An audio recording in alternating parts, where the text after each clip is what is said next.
Sean Smith, and I'm with Emergency Visions. Today I'm going to talk about emergency management in the new normal. What is the new normal? Well, the new normal is where disasters are larger in scale and scope, and we certainly saw that with Superstorm Sandy.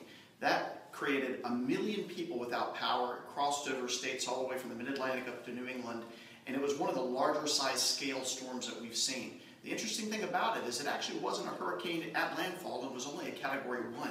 When everyone seems to think that you need to be a Category 3 or higher to create a large amount of devastation, we still saw 12 to 14 foot storm surges from Superstorm Sandy.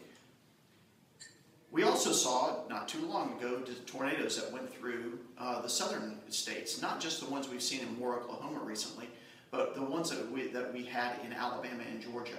The one that went through Tuscaloosa and actually was on land all the way up to just north of Birmingham, came up a little bit, touched down again, and went all the way through Georgia and Tennessee. One of the longest tornadoes we've seen on land in quite some time. But that day they had over 25 touchdowns of tornadoes in Alabama, another 18 in Georgia. Larger in scale and scope. And speaking of larger, what just happened over in El Reno, that tornado in Oklahoma, 2.6 mile wide EF5, a size and scope that we haven't seen before. The new normal is disasters are happening where they shouldn't. We saw this over with an EF3 tornado in Adairsville, Georgia in January. They hardly ever have an EF3 any time of the year, much less during the wintertime. And did anyone ever hear of Cyclone Uli? That actually was a post-tropical system that went through from Scotland all the way over to Norway and affected millions and millions of people with 103 mile-an-hour winds. Disasters are happening in places that you don't expect them to happen. Just a little over a month ago, there was a tornado in Milan, Italy. They haven't seen a tornado there in years. Disasters are happening in places like West Texas. We almost forgot about that chemical explosion. But the fact of that we have large chemical manufacturers all over the U.S. and disasters can happen literally in remote areas that we don't expect. And finally, we saw it with the Boston bombing, and we've seen it recently with flooding that went over in Germany. It seems that there are more 100-year floods going on all over the world. They're happening right now in Germany, they're happening over in the U.S., they're happening over in India. The new normal is also where disasters are happening simultaneously.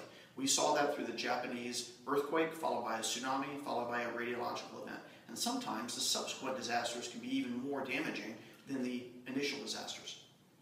Well, they're also more numerous and more costly, and we see here the trend going up from the 1980s from Swiss Re that it used to be a little less than 400 a year, now we're over 1,000 on average per year. It created $20 billion in global disaster costs, natural hazards alone, in the 1990 decade. The 2000s, that went 5 times greater to over 100 billion. 2011, with the Japanese events, $380 billion costs. And in 2012, thanks to Superstorm Sandy, the U.S. had the top 5 events, natural hazards, over $140 billion in damages. Well, FEMA and Department of Homeland Security are responding correctly. They've created the whole community approach to emergency management and a new threat and hazard assessment called THIRA.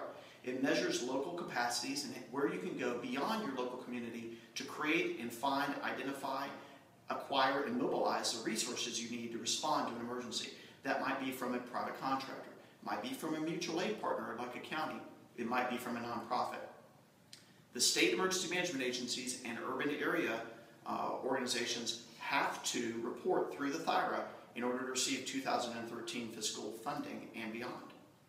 Well, this whole community really illustrates that emergency management across the life cycle is in a new normal capacity. And that new normal in the whole community approach says that things are larger in scale and scope and we need more resources to respond to it. So a disaster resource management system is what is required across the whole emergency management life cycle to make sure that we were prepared to respond to and recover from any kind of large-scale emergency event in this new normal.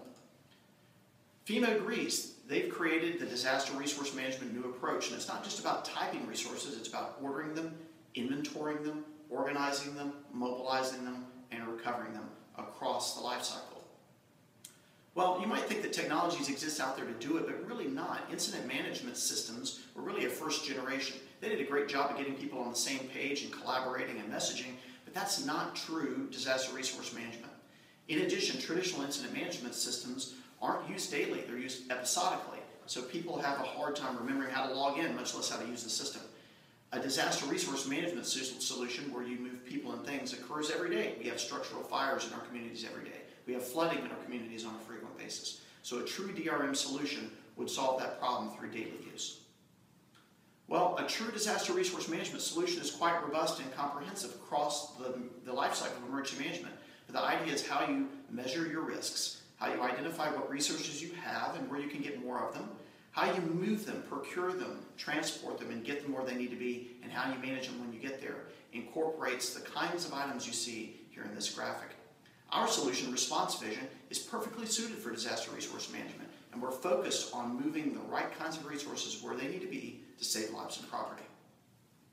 Our architecture is always available in the cloud. It's also available in a disconnected environment. You might go into an environment where you don't have access to the internet. We're in the emergency management business, and we know that with Response Vision 4.0. So we allow you to work in a disconnected environment through all the various kinds of devices that you see at the bottom of the screen, through on-premise servers, all the way up to the cloud. And we synchronize and make sure everybody's together.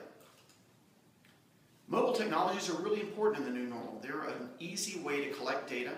They provide timely field-based awareness of what's going on in the situation of the affected disaster area, and they're applicable across the whole community. Your disaster resource management solution needs to be able to take advantage of iOS devices, Android devices, iPads for executive summaries, and to provide all the appropriate, accurate information you need to move people and things on a timely basis.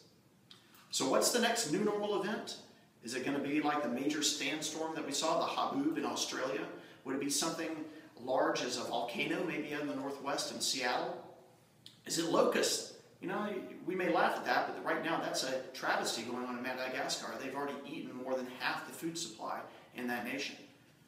Well, could it be an asteroid? Well, we've talked about that kind of cataclysmic event, but then again, asteroid Apophis just came over last year, closest asteroid ever to the Earth. No matter what the new normal event is, it's going to require additional capacity.